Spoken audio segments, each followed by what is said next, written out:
Hi friends, I call this the roller coaster of cataract, and as you take this ride with me, you will begin to understand why I decided to give it this name. So let's see what are the challenges I faced while handling this case. This was a 90-year-old lady with deep-set eyes. She had a peripheral corneal degeneration with some sort of spheroidal degeneration as well. She had a very poorly dilating pupil, and in addition there was a very dense hard nuclear sclerotic cataract, and there was significant amount of anterior capsular fibrosis. Let's see how I handled this case. So this is the patient with deep-set eyes. So there was a little pooling of balanced salt solution. The first step, of course, is to stain the anterior capsule adequately with trypan blue dye.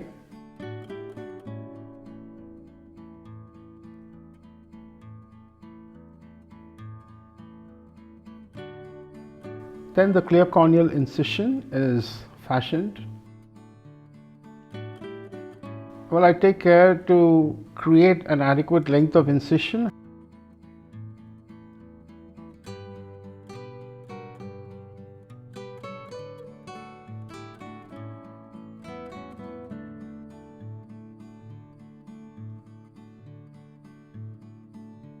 We then perform the capsulorhexis. So the entire anterior capsule was stuck onto the lens surface with areas of fibrosis, and therefore you have to be very careful in performing capsulorhexis. The tear should be done in a deliberate and in a very purposeful fashion with the right amount of force in order to create the tear and carry it forth. You should also try to create a pupil hugging capsulorhexis. Make this opening as large as possible.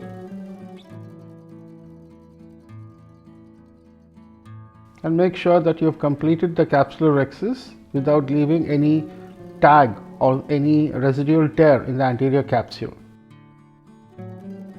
So I have completed the capsulorhexis, and while performing cortical cleavage hydrodissection, you can see two things. One, the thick, almost calcified epinucleus and cortex combination, and what lies beneath this thick cortex is a pretty hard, a grade 4 dense brown nuclear sclerotic cataract. Well, of late I've been operating on pretty hard cataracts and small pupils, so I was pretty confident that I can finish this case without using pupil dilating devices. However, I had iris hooks as a standby. So I start the Phaco emulsification using my 1.75 mm long tip chopper, and the Phaco settings are in a multi-burst mode of Phaco. The power is 50%. I want to tell you that this particular case will show that it is possible for you to achieve a through and through chop even in very hard cataracts. So what you have to do is initiate the crack first, then bury the Phaco tip and hold the piece while you take the chopper in a flex position. You see that the chopper is now in a horizontal position. I'm taking it deeper and deeper till I eventually crack the posterior plate. So it is possible even in extremely hard cataracts, if you perform this maneuver, taking the chopper deep down in a horizontal position like a paddle, and you can separate it. Now you can see another example of this. First, you just have to initiate the crack. Don't attempt to split it at one go. Then you bury the Phaco tip into the piece, and then you begin the process of separation. So flex it, take it deeper down, and you can easily separate, or not easily, you can separate the fragments. Due care should be taken that you do not apply too much of a lateral separation, because definitely in these types of cataracts the zonules are going to be extremely weak. So rotation also is done in a very careful and cautious manner so as to not stress out the zonules. So first start the crack, just initiate the crack, don't attempt to separate it, just start the crack. Then you bury the tip, hold the piece, take the sharp tip chopper deep into the crack, take it deeper and deeper, and then you can definitely create a through and through crack. In the process, you identify the amorphous core in the center, take it off. The minute it comes out, it makes the whole process much more easy. I'm on total control of the, see now you can see the posterior plate is totally cracked, and I go ahead and emulsify one of the pieces. You see how well the iris is behaving itself. It's not getting sucked towards the phaco probe. I'm using pretty high vacuum of 350 millimeters of mercury. Maybe it's a rigid type of pupil and it's staying away from the probe. At this point I decide that I will insufflate, or I will put in a little bit of dispersive and cohesive viscoelastic combo, and probably this is where the roller coaster ride starts for me. I don't know why, that after putting this viscoat in the eye, things started behaving differently. So the minute I activated phaco, the iris got sucked in. I believe it is, the reason for this is the high viscous nature of viscoat caused the entire iris to get sucked.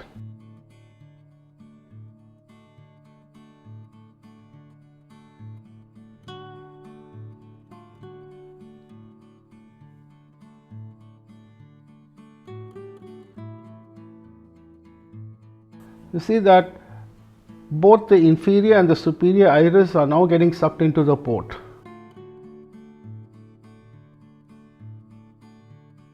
Well, this was not happening before I put viscoat.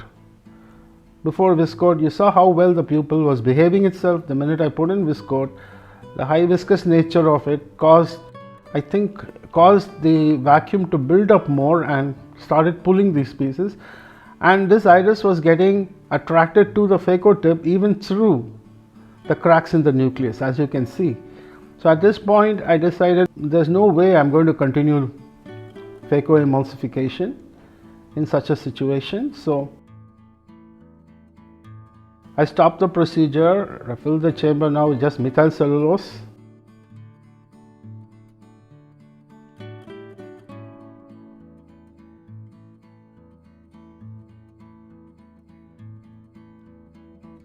I decided to use iris hooks.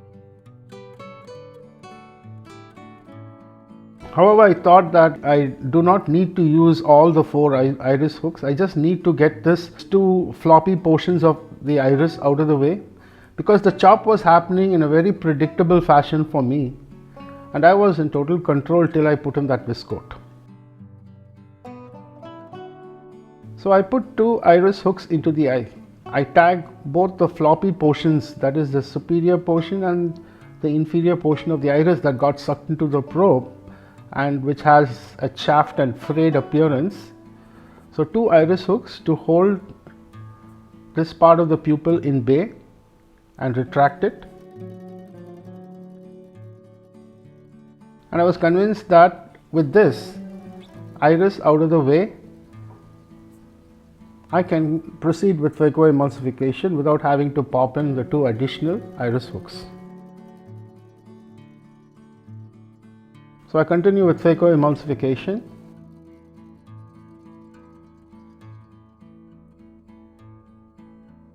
In the same phaco parameters, I'm using the multi-burst mode of phaco emulsification. The burst duration is 30 milliseconds and the duty cycle is set at 80%. I'm using a Venturi machine. The pieces that I have cracked initially is pretty easy to remove. Although a little bit of iris strands from superiorly is tending to get attracted towards the phaco tip, it does not have enough mass to occlude the tip, neither will it get into the tip, because they are just loose frayed bits of iris. So I just continue with the lateral separation, impaling and removing these nuclear fragments.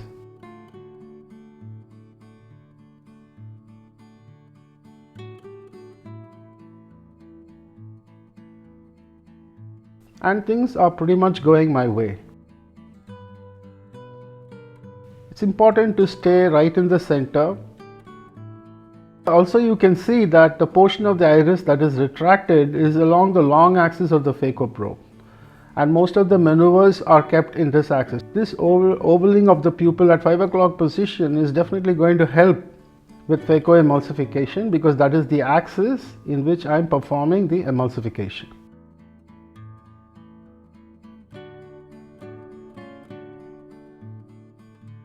So crack the pieces gently, lateral separation using little rotation rather than lateral separation. Now the long tip chopper is now being replaced with a Sinskey hook, because it's easier to maneuver the pieces with a smaller tip.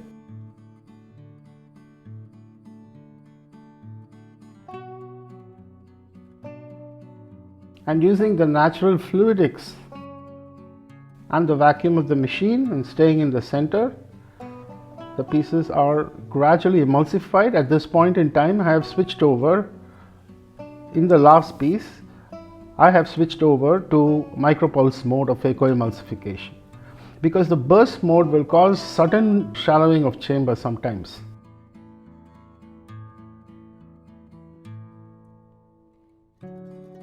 So micropulse is safer with respect to preventing surge. And because I know that the posterior capsule is going to be pretty thin and it's going to be also mobile in this cataract, I don't want the posterior capsule to rise up and hit the phaco tip and have a posterior capsular rent at this stage. So this is it. The nucleus is out. What's left behind are little bit of inspissated cortex and some epinucleus, which I plan to float out with visco.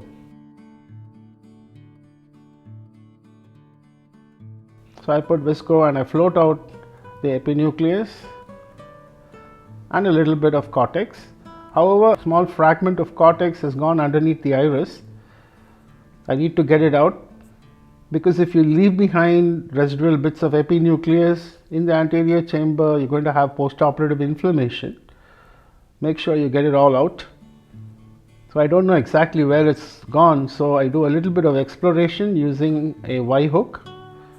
I search for it, I find it hidden there at 9 o'clock position, and using a Sinskey hook, I gently pull it out. It's pretty difficult to pull it out because the floppy capsules has a tendency to trap this piece. The anterior and posterior capsules, they completely collapse on each other once the bag is empty, and therefore it's pretty difficult to prise it out. You have to be very careful in doing this maneuver, and once I get it into the center, I float it out using viscoelastic.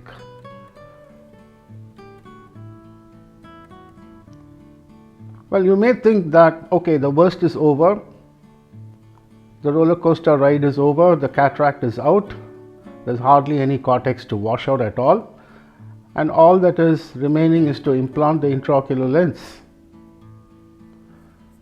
But the ride is not yet over for me, as you will see shortly.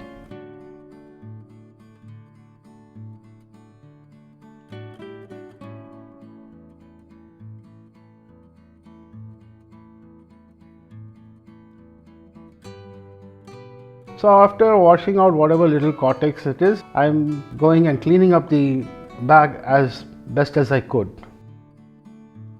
Now when you inject viscoelastic into the capsular bag, because the iris is floppy in a small pupil, it will tend to come out. So the way to handle this, in my opinion, is to let out the viscoelastic first. Don't try to repose it, just let out the viscoelastic and then inject viscoelastic over the iris, but not inside the bag. So this will cause the iris to go behind. Now the implantation of the intraocular lens, a hydrophobic IOL was being implanted, a power was 27 diopters, and suddenly during the injection I felt a crack.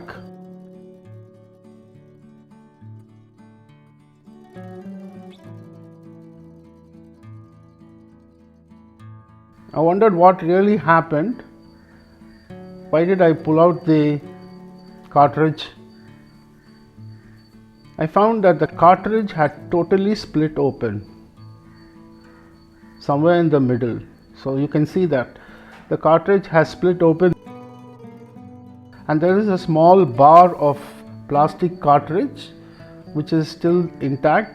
The lens has split the cartridge, the trailing haptic is out, the leading haptic is in front, and I then take a 11 number blade and cut open this bar of plastic because the folded portion of the IOL is facing upwards and it's safe to do this.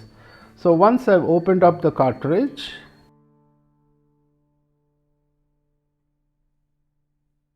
I tease out the lens. In fact, I just push it out with my thumb. Well, let's see if the IOL is intact or whether it is broken or scratched anywhere. The entire intraocular lens is pretty much intact, so I decide to implant the same IOL after washing it thoroughly in the solution that comes with the IOL. Remove a bit of pigments that is stuck on the IOL. I take a fresh cartridge. Probably the lens was also, being a hydrophobic lens, probably it was not warmed enough and that is why it was so tough, and also the fact that it was a high powered IOL, it split the cartridge. But with all these maneuvers, I hope that the lens is warmed up enough to be flexible enough to get into the eye, and let's see what happens when I attempt to inject it a second time. So this is the same lens injected in a different cartridge, and this time the lens behaves itself. It goes nicely into the anterior chamber and I'm able to put it into the capsular bag.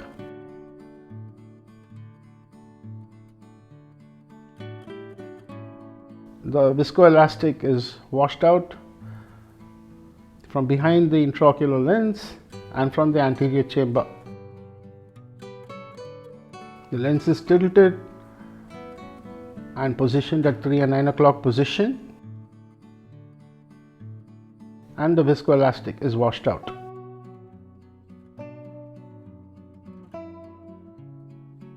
You find that there is a little gap of the internal lip of the incision. I then removed the iris hooks. I was not sure that this clear corneal incision is going to seal, and I was ready to suture it if necessary. I think the maneuvers of multiple injections have caused the distortion of this clear corneal lip. So once the iris hooks are out, I wash off the residual cortex, because at one point I used viscoat. I carefully wash out all the viscoat and the viscoelastics. I don't want post-operative spikes in intraocular pressure. Well, I tried to see if stromal hydration will work in this patient, because there is a small amount of tunnel that's still intact, even though there is a little distortion of the inner corneal lip. So with stromal hydration, I was enough to seal this incision. You see how taut and hard the eye is. So I decided not to apply the suture. So actually the eye became pretty taut, and then finally a little bit of moxifloxacin is injected into the anterior chamber and subconjunctival dexamethasone is given, and the case is concluded.